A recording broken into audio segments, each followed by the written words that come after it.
What is up, boys? It's your boys Half Sneeze and the Dog Chew, and man, that was probably my weakest one of those. I wanted to be Half Sneeze. Yeah. Oh, You're my Dog Chew. bad. You're Dog Chew. Oh, I'm Dirty Dan. dang. Okay. Okay. Anyway, guys, we're a little late. We were out of service there for a while, unrelated to any projects we've been working on. But it's Mhm. chapter 1126. Patrick's already read this one, but I have I not. sure So have. he's gonna walk me through this. He's gonna do all the voices. He's gonna make it sexy. He's gonna make it hot. So let's jump right into it. First Yeah, things for the first. record, Yeah, I've told John nothing. I don't know nothing. Chapter title is Settling the Score, and we begin with Ogre Child Yamato's Golden Harvest Surrogate Pilgrimage, Volume 14. The girls from the soba shop in Curry have gone missing. That's probably unrelated to anything going on in her story, his story. Where's all these people going? Who's taking them? Mexico. Caribou. Anyway. I swear All to right. God. I mean, I know it's not, but But what okay. if it was? I still want you to read though. I like being read to. Okay, I'll read to you. All right. So here we are. We're on the giant ship. Here's Oimo and Kashi. After we parted ways with you folks at Water 7, we wanted to catch a glimpse of the captain, so we headed for Little Garden. And you just see Luffy just stuffing his face with meat. You did, huh? Makes sense you'd be curious. It'd been 100 years, right? And when we showed up, wouldn't you know it, but they were beating on each other with their bare fists. What? Why? Yeah. Our weapons were busted. Do you think either of these tough old goats is gonna be done in by simple punches? Da ba ba ba ba. Nope, sure don't. And the only way to finish a proper duel is death. In the end, they had to put a stop to it, and we made our way back to Elbaf together to get new weapons. To get new weapons? You're going to keep fighting? Of course. Okay, I And you love just that. see all the giants are celebrating. They're eating food. You just see Luffy on the top of a bunch of meat, just making his mouth big. You just see Jinbei's just sitting there. Yeah, we're all having a good time. And Nami's just walking away, drinking her whatever's in her barrel. Unbelievable. And Usopp's right there. Come on, Nami. Did you learn nothing at Little Garden? And Luffy's getting all jazzed up. He's like, "That's right. Tell her, Usopp." And Sanji's talking to one of the giants. This stuff's strong. It's called absinthe. This Oh spirit is shit. known as the Green Fairy. It can make you hallucinate, so watch out. Yeah. Side note, I've had absinthe in real life, and as someone who likes less popular flavors, absinthe Mm-hmm. is ass. I hate it. Ooh, weird. There's a mixed drink I've had with absinthe. It's got to be used correctly, otherwise, yeah. Anyway, moving on. Anyway, so yeah, we're just seeing some cutaways of the Straw Hats just celebrating. We see Luffy jumping around with a drumstick while Robin's just, snacking on something. I think I that's like Lilith that he's right doing the behind Nika pose with a giant her drumstick of with a meat. giant drumstick. Yeah, and then we see Brook jamming out on his guitar, and Sanji and Usopp are partying. And Jinbei's laughing. We see, of course, Frankie doing his pose. Super. You see Chopper's there in the air with him too, and Zoro and Nami are laughing. And here's little Bonnie on Kuma's lap. We finally got the chance to see it together. You see Kuma's just smiling and Bonnie's laughing. Oh, stop! I thought we So were done cute. hurting my heart with Kuma. It's so cute. But she's like, Ouch. yeah, the horizon at sea. And we fade away from that scene as the music plays out, we cut to another island with some text box. Oh, I see a face. 1 month earlier, at the island of Gartel in the New World, an incident occurred.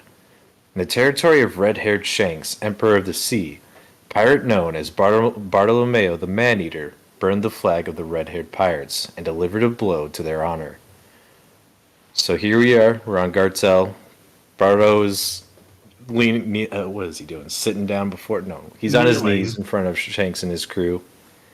If I allow you to get away with this, then all the other islands and pirates to whom I've given this flag will lose the faith I put into it. My friends will be subject to danger. You're right about that. I'm sorry for what I've done. I wasn't thinking about none of that when I did this. It was a stupid, ignorant thing I did. You just see the townspeople are just kind of muttering. Okay, you're gonna have to remind me which one this is. I don't know Shanks' crew as well as I should. I don't either. I don't know who this is. I know he's a named character. I just could not tell you what his name is. But one of Shanks' crew members kneels before Barto and is holding up a little vial. This is a bottle of deadly poison. You need to go and make sure Straw Hat Luffy takes this within the next month. Huh? It causes excruciating pain, massive hemorrhaging, and ultimately death. Your boss has to pay for your crimes. Why would Mr. Luffy have to do that? And Barto just grabs it from this guy's hands with his mouth and just drinks it like he's doing a shooter right in front of everyone. And they're like, "No, boss! Don't drink it, boss. It'll kill you." And you just see the onomatopoeia go. You're gonna split up blood and die. I'm okay with that. Mr. Luffy didn't give us no permission for the ritual cups we drank from and the flag we use. This ain't got nothing to do with him. Please don't tell him I did this. I don't want him to waste a single precious second of his time on the likes of me. This is just one of those things that happens. A common thug stands up to an emperor and gets slaughtered for it. Nothing more, nothing less. Okay.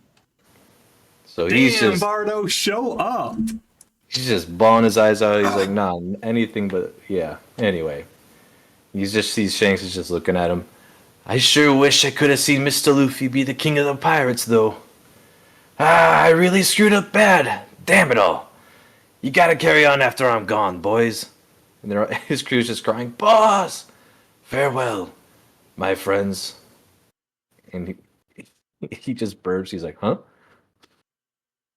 You cut away. They're on the, don't tell me, the Mr. Luffy go. Just blasting away from the island. Ship. It's stupid and awesome at the same time. Whoa! They let us go! Go, go, go! Get us out of here! So if that wasn't poison, then he wasn't trying to kill Mr. Luffy after all, was he? I thought an Emperor of the Sea would be more bloodthirsty. Guess he's a bigger softy than I realized. You cut back to Shanks and his crew. Beckman's like, "What's that smirk for, Captain?" And Shanks is just kind of smiling to himself. I mean, doesn't it feel good knowing how much they care for Luffy? You see Yasopp come up from behind, saying, "All right, Captain, step aside. Every action has a price to be paid." And we cut to the coast of the island, where we see a massive explosion. The Bartolomeo pirate ship sinks in the waters off of Gartel Island. Status unknown. And you just see the masthead of the Mr. Luffy go just in flames falling into the sea. And we cut away. We're not done with the chapter yet, though, John. Can you believe it? Let me get a sip. We cut to Pirate Island full of lead. What the hell happened here while I was away, Pizarro? Yeah, I know it looks bad. Wait, is that a voice for Pizarro? What is that? It is now. Okay. You heard about how the whole world is about to... Okay, let me get this straight. Okay, yeah.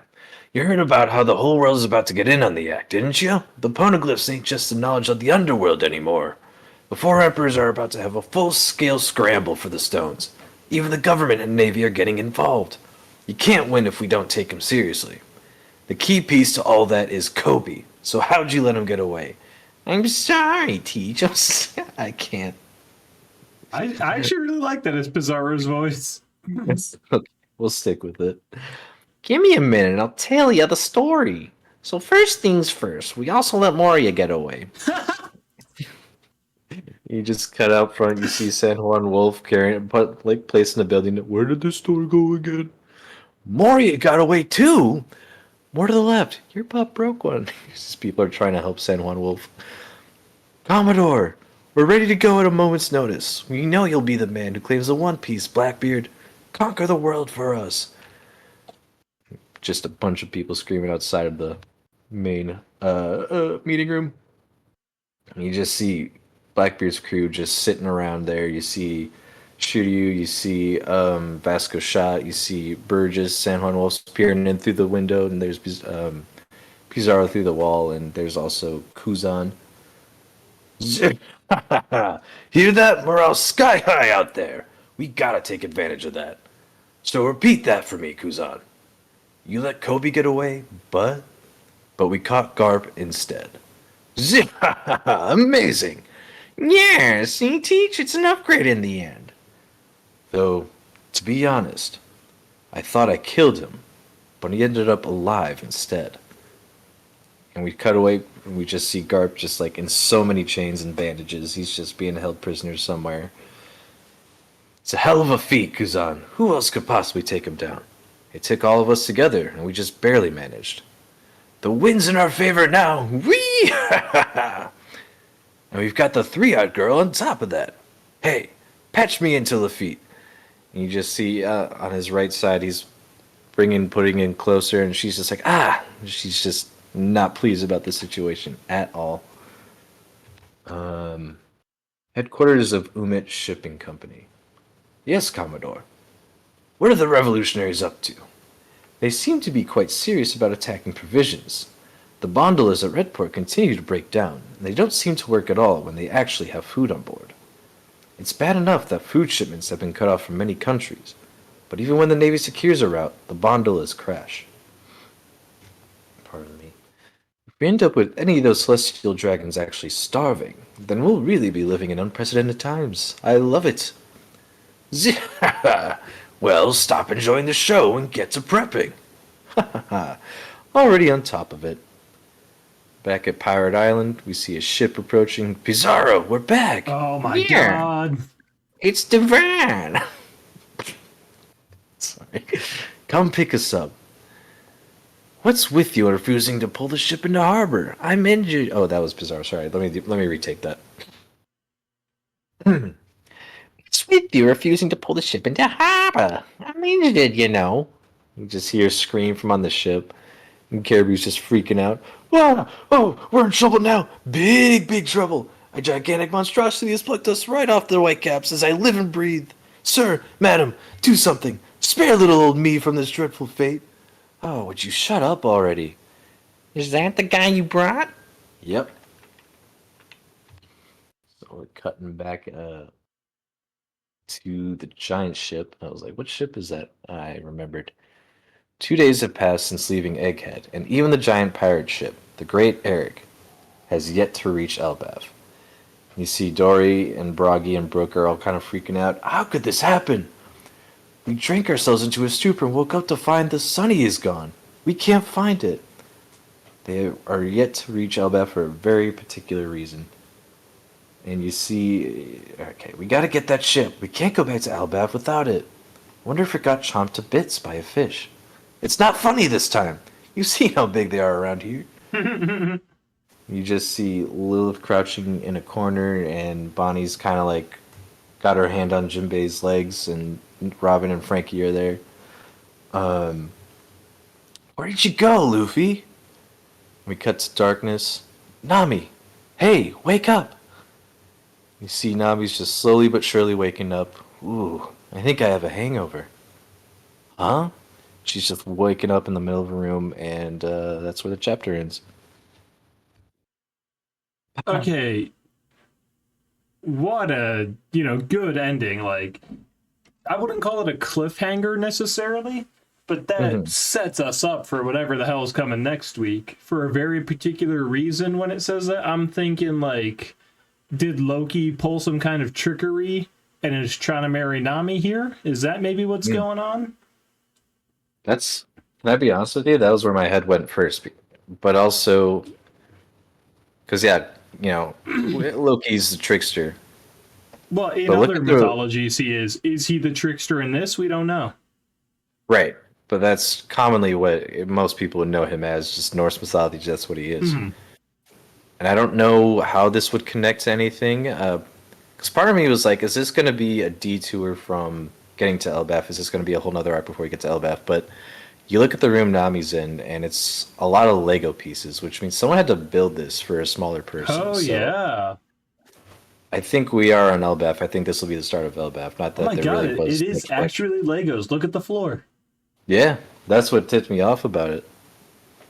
So whether or not it's Loki, I have no idea, but I could totally see it. See, what's saying Loki for me is the flowers next to her, and we know that his whole thing was he was trying to marry Lola before. Oh, I don't remember. I'm pretty sure it was Lola, and then they tried to pass off Chiffon. Anywho, so Yeah. that's all interesting enough. I don't fucking care. We'll get there next week. All right. What the hell was that stuff with Barto? That was the part that was like, I knew John's gonna like this. I He mean, might go even back. react. My face there is just such a clip. Like, if we could find a way to make the clip where we just like briefly show that panel and then just I drop my jaw and I just sit there. Yeah. Like, okay, so I knew the poison was fake, like immediately. I was like, it's a test, you know, is he gonna betray Luffy? When he drinks it himself, I was like, good on you, Barto. What the hell? Like, Shanks is even like, isn't it nice to know they care about him? Mm-hmm. Kill him. Yeah. Like, fuck, man! I think get you're an emperor, but my guy! It was a friend, it was a misunderstanding. He chose death over betrayal. I feel like you could have let him off with a warning. Well, what I like about it, there's a lot of I think there's a lot of layers we can unpack with this, but Please do. what I like about this is I'm not entirely sure this was Shanks's call, because you see Yasopp comes up from behind, you know, saying every action has a price to be paid, and you see that exclamation over Shanks's head. So I wonder if it's kind of like a Zoro telling Luffy like, don't take him in unless he apologizes, like it's his underlings telling him, you know, to man up or something in a sense. Okay. Not, you know, not that I'm saying that Shanks would not have chosen to do this, because you know he is an No, you're emperor right, and he's though, got but an image to uphold. the issue I have with, like, you're right. I see the exclamation point now. You make a lot of sense there. My issue with that, and granted, we don't know a lot about him, I just can't see Yasopp pulling something like that.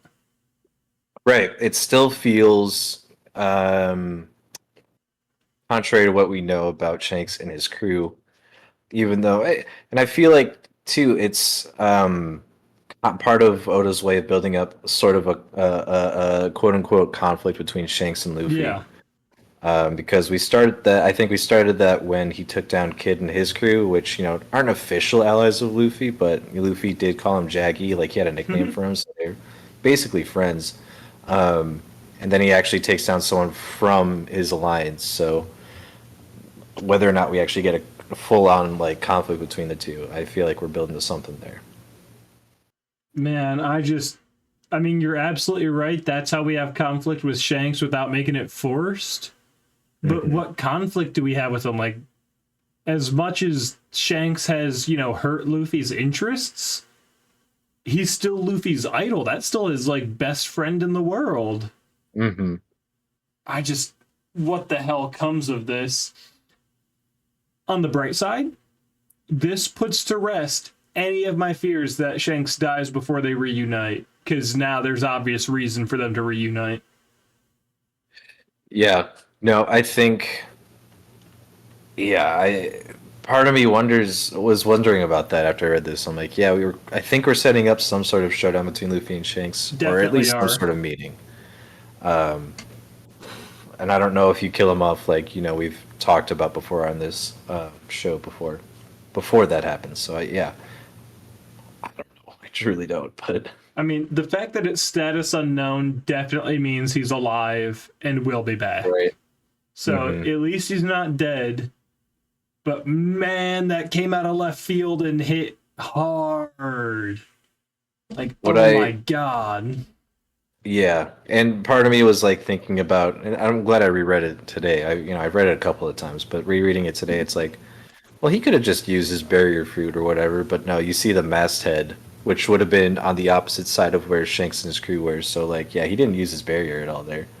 Unless he just surrounded himself and his crew and not the ship. Right. So there is still the potential for that. But part of me was like, he could have protected his ship. That explosion's pretty big. You know, he could have just put something up. I don't know. But yeah, there was something else. Now I'm just imagining them in like a giant hamster ball on the ocean floor. Everybody is rolling it to get to the next island. Right. That would be a very Barto crew That would be a very thing to Barto do. crew move. So yeah, no, I am. Yeah, the status unknown thing is obviously it's like yeah he's alive because we had Jaggy's eliminated, Law was defeated, then we get unknown, like, yeah ooh, no, like you would have told us. yeah I Obviously, you're think not we're gonna just introduce him, immediate fan favorite, hilarious off-screen antics. Then the next time we see him, he's dead. No, yeah no, that's I don't buy it. I do not buy that. yep yep I would be Fantastic shocked. scene though. Oh, I Yeah, love no, his whole seriously. thing about like, no, Luffy had nothing to do with this. I promised I'd be his subordinate and I messed up. This is all me. Yeah. Now I'm That's a trying to good moment. remember when that cover story was where he went to this town and started doing this stuff. That was like immediately post Dressrosa. We got all his subordinates doing their adventures. I don't know what order they came in. Yeah, Barrow was one of the last ones. I mean, we end on Bellamy, but I can't remember. I want to yeah, I want to say it was right after, and it was like during end of Zoe and then Whole Cake, I think. But what Um, sound? Goddamn though, But yeah, what a showing from the Shanks Pirates.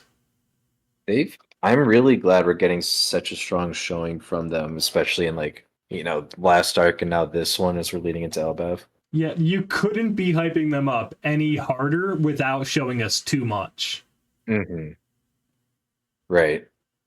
Like, and Ugh. Shanks didn't even lift a finger here. Like, it was all his crew. Like, Yasopp He did the didn't thing. just not lift a finger. He seems to have put his fingers down entirely. He just kind of looks at Hmm. them, lets the scene play out, and smiles cutely as he walks away. He's like, "Oh, that was Right. nice." Like he Yeah. didn't do the always. How masterful of a writer is Oda that the red hair pirates have never been more hype, and Hmm. Shanks didn't have to do anything for that to happen. But at the same No, time, seriously. just him not doing anything and smiling makes him hype. Yeah. I No, cannot wait. it's Elbaf is badass. good. Like, I was so scared ever since Fishman Island. You know, we're talking about that when, like, Baratier, Arlong Park, somewhere in there was the first time Fishman Island got mentioned. Hmm. And then we finally, we get to Water 7. They're like, oh, Fishman Island's next. And it takes us forever to get there. Then we get to Fishman Island. And other people's opinions aside, I did not care for Fishman Island. It had its moments for sure, but the villain was weak. The island characters I didn't really care for. So I was pretty let down by Fishman Island. But Mm. since then, I've been like, is Elbaf going to bomb just as hard? And again, you can have your own opinions on Fishman Island, but are we going to get there, and is the hype too much to live up to? I don't think it is. I think everything we've wanted from Elbaf, it's going to be. I think Egghead is the perfect way to kick off the final saga, and I think Egghead is it's going to be a big step up, but I expect nothing but perfection and greatness, and that's Mm. and I don't feel like I'm putting too much of a burden on Oda. I feel like it's just going to happen because this setup is too phenomenal to not be executed perfectly. Yeah, here's the thing. I'm inclined to be more in line with you. I'm still gonna wait to see what we actually get, but like you're right, Oda's been building this up since like chapter Little Garden was, But and I that was mean, like we get 100 that. something. Sorry to interrupt. I want to add to that thought you had right there. So Little Garden, then we get to Ennie's Lobby, we get more giants, and we tie them back. Then we get to Whole Cake, and we get the whole. Well, I guess then we get to Thriller Bark, and it's like, oh, spoiler alert, that's Big Mom's kid. Then we get to Whole Cake, and it's like, yeah, we tried to marry her to the giants. Like we've just gotten nothing but lore drops and drips and trickles, and the Big Mom flashbacks on Elbaf. There's just so much. I feel like it's ripe, and we didn't wait too long or too little. There's like Fishman Island, aside from Jinbei Arlong, what hype was there really? But there's so much hype here. I think it's perfect. I think it's golden. Sorry, Great. I'm very excited for Elbaf. I was so skeptical, but this has solidified it. And like right, and I don't think you're wrong to be excited for it. I think this is an arc, yeah, like Oda's teased throughout the story, like you just pointed out, but it's something he teased all the way back at Little Garden, and it's basically Usopp's dream to get there, even though I think it's just a part of it. But so even But on that he's note, the whole well, time one second. Go ahead. Sorry, I'm so bad about interrupting. My main point is that he laid the seeds, planted the seeds for this back in like the Little Garden, which was like chapter 100 somethings, and that's almost 20 years ago now at this point. Oh my god, So it is. he's had time to plan this, and like you said, he's been planting seeds, so it's not like he hasn't been thinking about it, and I'm sure he has. So I think for as many notes as he had about Wano, and as much as he planned that story out, as well published and known as that is, I think he's done just as much, if not more, for Elbaf. So Yeah. Quick side note, my only issue with Wano is it wasn't longer. Probably the most unpopular One Piece opinion. it's up there for sure. The raid will fail. We still need Acts 4 and 5. I'm just saying. We're not done with it. We're going back anyway. Dude, I'm holding out hope. I don't fucking care if the curtain's closed. We're gonna get to the end of Egghead, and suddenly them curtains gonna open. It says Wano Act 4. Anywho, so not just that. Like we knew for some time Shanks' island is Elbaf, and it was always like, is Shanks gonna get there and tell him what they found at Laugh Tale? Are they gonna have a friendly Davy back fight? Is it just gonna be a friendly reunion? Like, what's the conflict? Like, now we're pretty well set up for Usopp to have to defend, the Straw Hat Grand Fleet against his dad. We have reason for Luffy to go toe to toe with Shanks. We know, like, I have no idea how these events are going to play out. But it's not just like, oh, we finally get to meet Shanks. It's like, oh, what the hell happens when we meet Shanks? So not only do we have the Loki stuff, the giant stuff, assumably more Big Mom stuff. Not only do we have the Shanks stuff, now we have Nami's been kidnapped, maybe. Now we have Blackbeard's, like, Gotgart prisoner and the three-eyed girl. We know Kobe's escaped. Like, we have so many things in motion. If this is anything like Egghead, where we take like a 2-3 month break and just pop around the rest of the world and see what the hell's going on, this is going to be absolute insanity. I mean, I'm not saying every arc needs to be better than the last, but Egghead was just the jumping off point. Yeah, and I think it's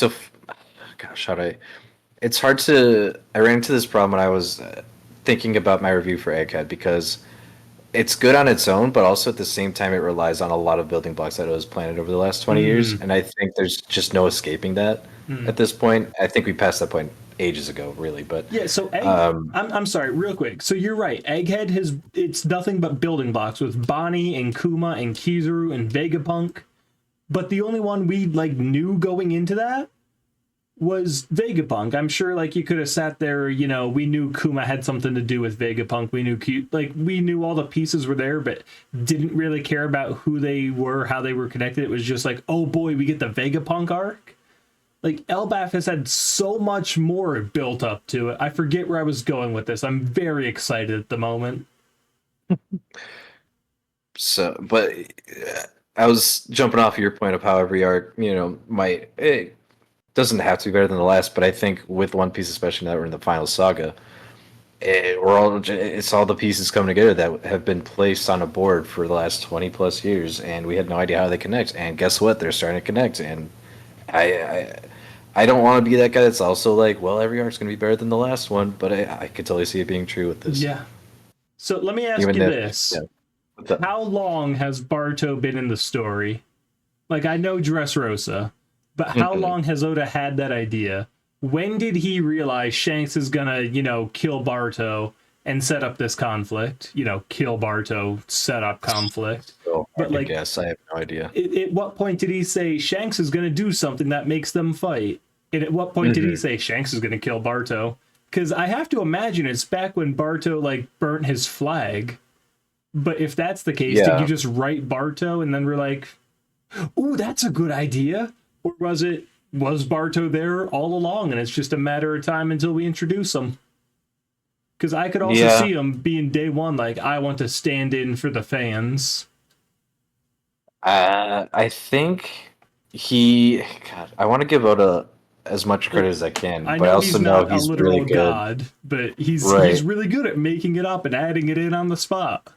No, he's extremely good at that. I don't think he had this in mind when he created Barto originally, because I'm just remembering Barto's introduction at the Coliseum, for, hyping him up to be this like stone cold killer who's also a man eater, you know.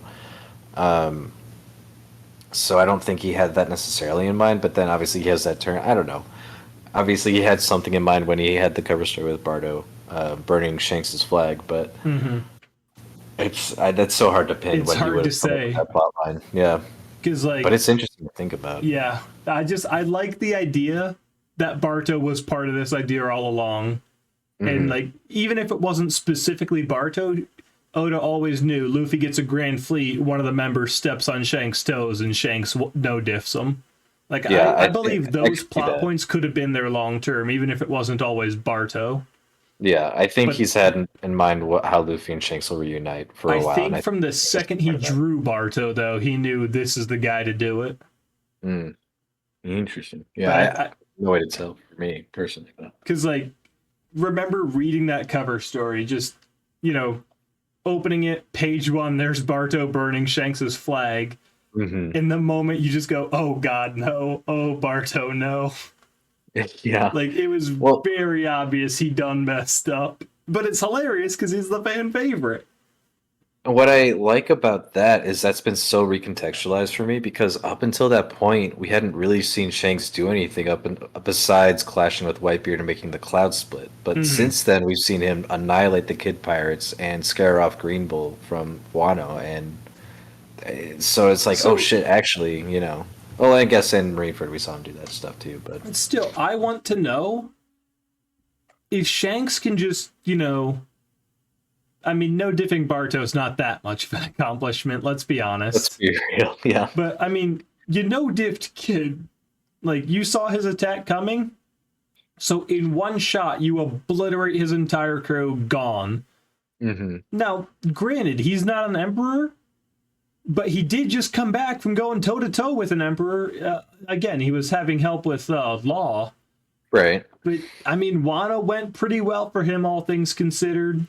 Still a guy with Conqueror's Haki and an understanding of it. He has Conqueror's Haki, right? Does he? Oh, God. Actually, now that I say that out loud, I don't know if that part's true.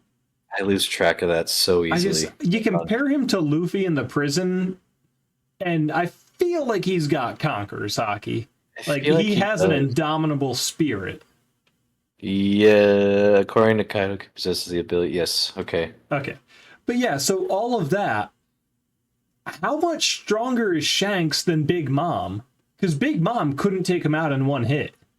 Well, that's what stopped Kaido from showing up at Marineford was Shanks stepping in saying, hey, maybe not. So we don't know that for sure. We know there was a conflict. We don't know if Shanks was there. We don't know if Kaido was there. We don't know how many of their crew was actually with them. All we know is there was an off-screen conflict between the two crews. But if that's the case, could Shanks just step up to Wano any day and just like, Kaido, you're done? Yeah, I don't know. We were told way back when the balance of power works because if any emperor attacks another, then one more emperor has to join in and can, sweep the leg from behind him while their guard's down. From that demonstration, it seems like Shanks can just shut down whoever he feels like whenever he feels like it. Yeah. Yeah, I don't know. It's interesting. It's just fascinating. This was a good chapter. All this is done. God damn it, Oda. All this is done is raise more questions. We have enough questions. We have too many questions. Oda. Wax on, wax off, am I right? Oh, you're right. He's Mr. Goddamn Miyagi, and we're sitting here like, why are we building up so much more? He knows what he's doing. Wax off, wax off. So what the fuck then is Lafitte doing Over at the red line. Dude, don't even get me started on Lafitte. I'm gonna have to do a whole other video on Lafitte. I have so much to say about Lafitte. You might say I'm a Lafitte man. You got a Lafitte thing going on? I got a thing for Lafitte. That's crazy. But I kind of thought that, like, if they're set in I don't know, maybe we're saving Katarina and Devon to go over there later. For lack of a better term, think of Lafitte as like a Zetsu character. No, that does it perfectly. I get it now. I mean, you really don't, though. So, we know Lafitte was the first member of Blackbeard's crew. We know he's, like, significantly older than anyone else. So, he's the guy who found Blackbeard and was like, you should be Blackbeard and King of the Pirates and all that jazz. But when? Because we know as a kid that Blackbeard wanted the Darkness Fruit. So Lafitte got to him at a young age, but the guy, and I'm not going to give all my evidences here, the guy Lafitte's based off of in real life faked his own death and then just kind of started a new life as a new pirate. On his fake death tombstone, you can't make this up. Smack dab in the middle of his name is a fucking typo where it has the letter D. Like, how? How do you possibly... What does it mean? This guy who faked his own death, like, there's evidence that he faked his own death in One Piece 2, and he's a whole yada, yada, yada. Right, You got a fake death guy, middle initial D, comes back to influence Blackbeard as a kid. Keep your eye on Lafitte. He is... It's kind of like Zetsu, where it's like, okay, yeah, you're the spy and stuff. Until it's revealed, he's been pulling every string in the series since the beginning. Like, keep your eye on him. Whatever he's doing right now is fucking big. Like, spying on the red line, prepping. What's he prepping? What, like... I also like to... One second. Go for it. Yeah, I'm about to take us on a different tangent. Back to the scene in Jaya when we meet the Blackbeard pirates, then we pop over to Marie-Joie and the warlords are all gathered. Everyone's there. Kuma's there. Mihawk is there. Doflamingo's there. God, what's his name? Admiral with a goat. Fleet Admiral. Sengoku's there. And Lafitte just appears. Just shows up. He gets into that room, and everyone turns their head and is like, who the hell are you? Gets past security. Nobody's hockey's going off the radar. What the hell was that? That is an insane display of power. Keep your eye on Lafitte. Nope, absolutely. Yeah. So the point I was gonna... Yeah, sorry, I got heated. No. Like I said, I'm about to take us on a different route completely, or not even much of a route, just a nice little observation. We got more context for why the Celestial Dragons aren't getting any food, why they're starting to starve up there, quote unquote starve. I mean, I definitely followed that along, but it didn't click in my head. No, yeah, and I totally get that because like there's a million other things that happen this chapter. Yeah, but no, I get it. The revolutionaries are preventing food from going up. But I thought it was just, nations refusing to send food anymore. So yeah, that's all I thought of it too. And then this kind of further contextualized it, and I think that's interesting. I don't know what to make of it just yet. I think we still need to see a little bit more before I can have an idea where it's going, but I like that we're getting further context for a question we had just last chapter. Actually, even now that I'm looking at that scene even further, so Lafitte's watching that happen. So he's at Sabaody. Is he headed up to Marie-Joie to start, pulling some more strings? Well, he's actually at headquarters of Umit Shipping Company, which I guess could be Sabaody, but that doesn't look like Sabaody. I mean, yeah, but it's at the base of the red line. Well, theoretically, he mentions the red line, but it doesn't actually show him there. Okay, regardless, if it's not Sabaody, he's still within spitting distance of Marie-Joie. He's close, I think, yeah. I think that's safe to say. But yeah, so what does he have going on there?